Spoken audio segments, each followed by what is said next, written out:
Breaking news చూస్తున్నాం. రాష్ట్రానికి పెట్టుబడులను ఆకర్షించే లక్ష్యంతో సీఎం రేవంత్ రెడ్డి జపాన్ పర్యటనకు వెళ్తున్నారు. ఇవాళ రాత్రి బయలుదేరనున్న ఆయన 16 నుంచి 22 వరకు అక్కడ పర్యటిస్తారు.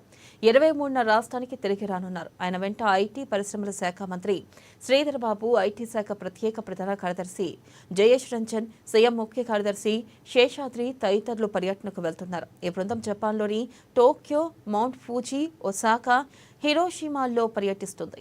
పర్యటనలో భాగంగా ఒసాకా వరల్డ్ ఎక్స్పో 2025లో తెలంగాణ పెవిలియన్ను సీఎం ప్రారంభించనున్నారు. అలాగే జపాన్కు చెందిన ప్రముఖ కంపెనీల ప్రతినిధులు, పారిశ్రామికవేత్తలు తదితరులతో బృందం సమావేశం కానుంది. తెలంగాణలో పెట్టుబడులు, పారిశ్రామిక, సాంకేతిక సహకారంపై ప్రధానంగా చర్చలు జరుపుతుంది.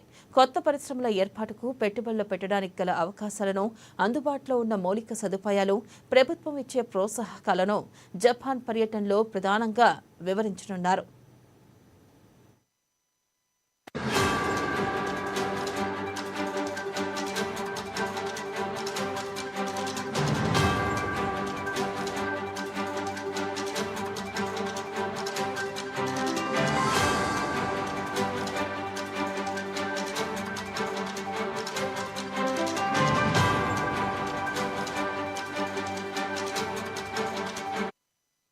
బ్రేకింగ్ న్యూస్ చూస్తున్నాం. రాష్ట్రానికి పెట్టుబడులను ఆకర్షించే లక్ష్యంతో సీఎం రేవంత్ రెడ్డి జపాన్ పర్యటనకు వెళ్తున్నారు. ఇవాళ రాత్రి బయలుదేరనున్న ఆయన 16 నుంచి 22 వరకు అక్కడ పర్యటిస్తారు. 23న రాష్ట్రానికి తిరిగి రానున్నారు. ఆయన వెంట ఐటీ పరిశ్రమల శాఖ మంత్రి శ్రీధర్ బాబు, ఐటీ శాఖ ప్రత్యేక ప్రధాన కార్యదర్శి జయేష్ రంజన్, సీఎం ముఖ్య కార్యదర్శి శేషాద్రి తదితరులు పర్యటనకు వెళ్తున్నారు. ఈ బృందం జపాన్లోని టోక్యో, మౌంట్ ఫూజీ, ఒసాకా, హిరోషిమాల్లో పర్యటిస్తుంది.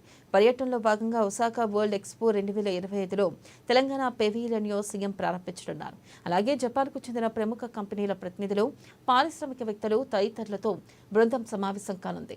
తెలంగాణలో పెట్టుబడులు, పారిశ్రామిక, సాంకేతిక సహకారంపై ప్రధానంగా చర్చలు జరుపుతుంది.